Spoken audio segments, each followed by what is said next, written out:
Ciao a tutti, sono Mia. Bentornati su Wow Podcast Italian, il posto dove potete ascoltare storie in italiano e migliorare la vostra comprensione ogni giorno, senza stress e senza libri di grammatica. Oggi voglio portarvi con me in un posto speciale, un posto che amo davvero tanto, un posto pieno di colori, di profumi, di voci e di vita.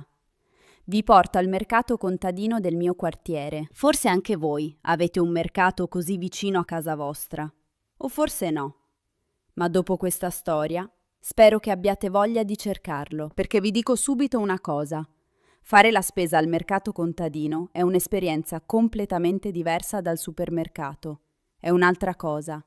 È qualcosa di speciale. Allora, mettetevi comodi. Chiudete gli occhi per un momento, se volete. E venite con me.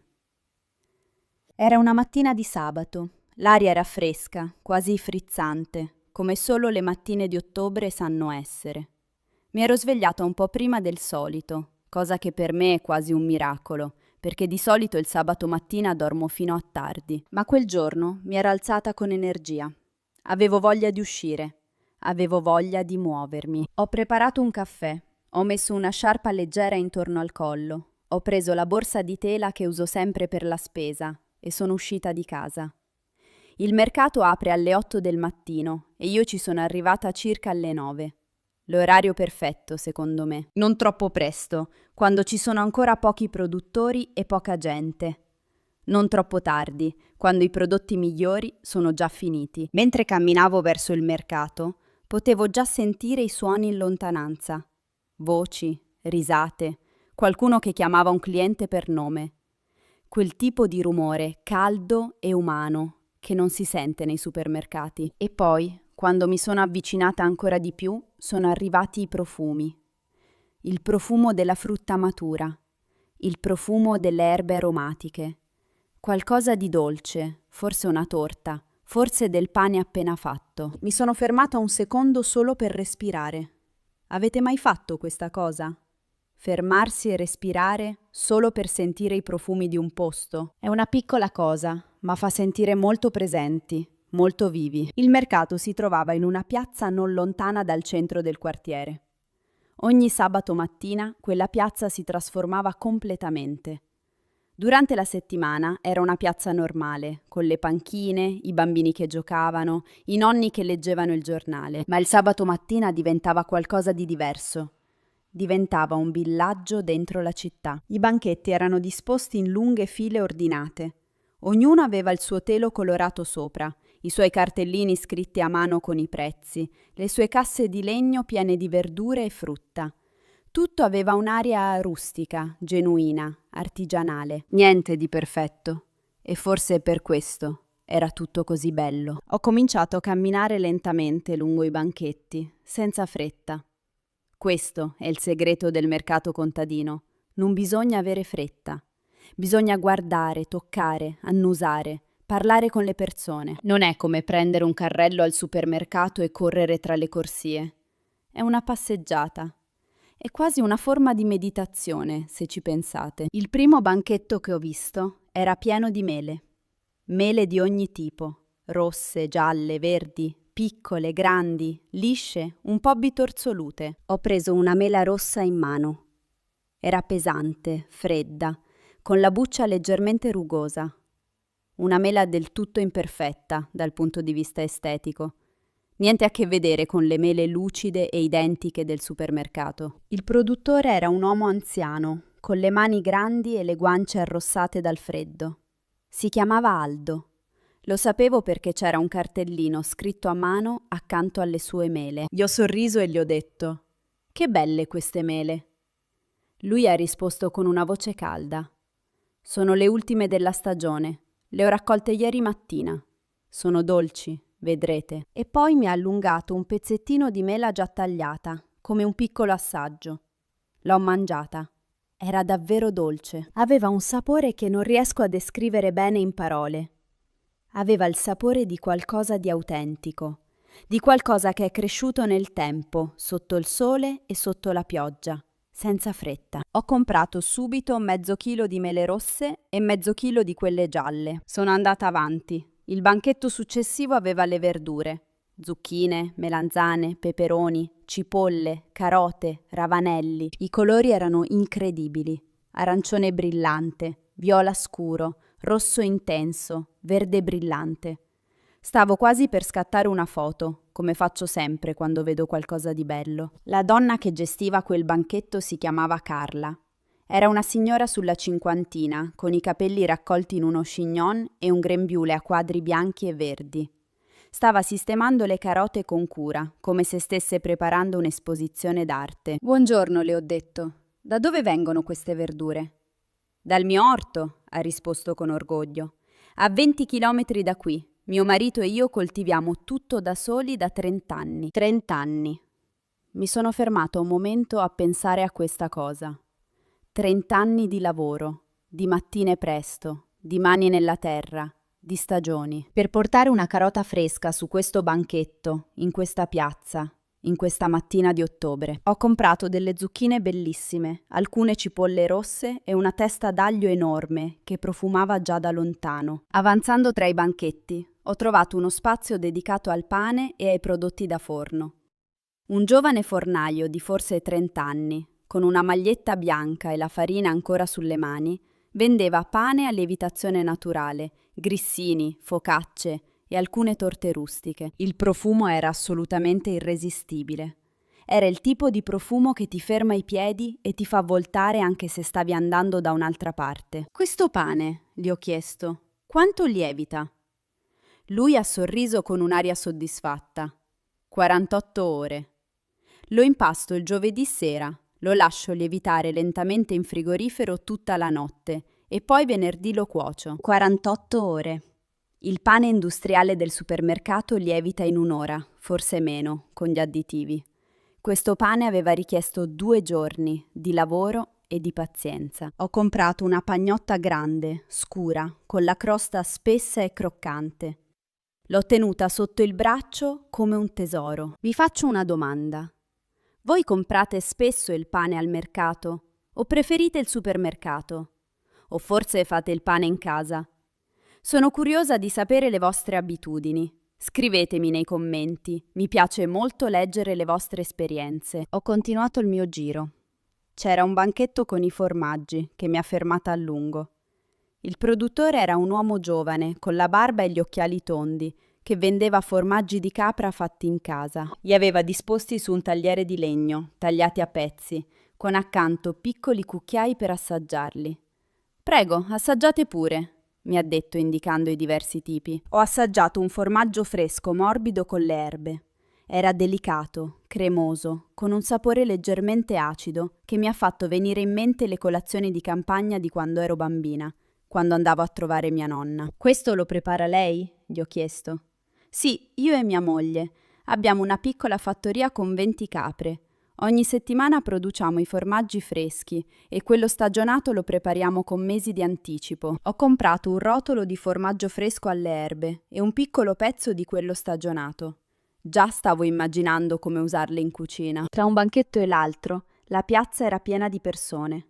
Mamme con i bambini nelle carrozzine, nonni con le borse della spesa tradizionali, coppie giovani che si tenevano per mano e guardavano insieme le verdure, ragazzi con le cuffie nelle orecchie, che però ogni tanto si fermavano sorpresi davanti a qualche prodotto curioso. C'era una signora anziana, con un cappotto grigio e una borsa di paglia, che conosceva praticamente tutti i produttori per nome.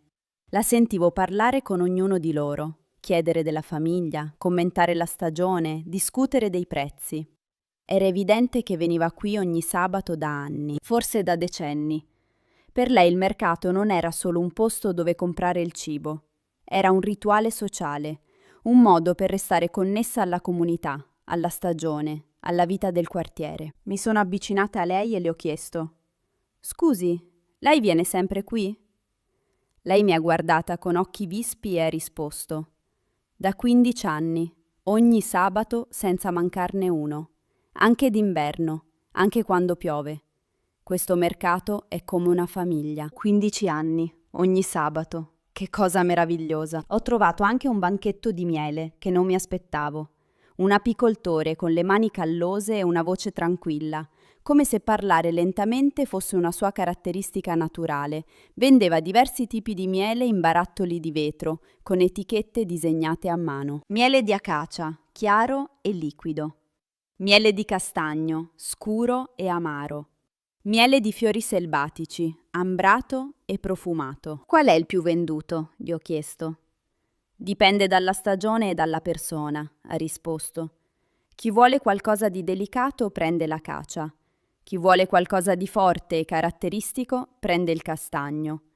Chi vuole un sapore che cambia ogni anno, come cambia la natura, prende quello dei fiori selvatici. Ho scelto il miele dei fiori selvatici.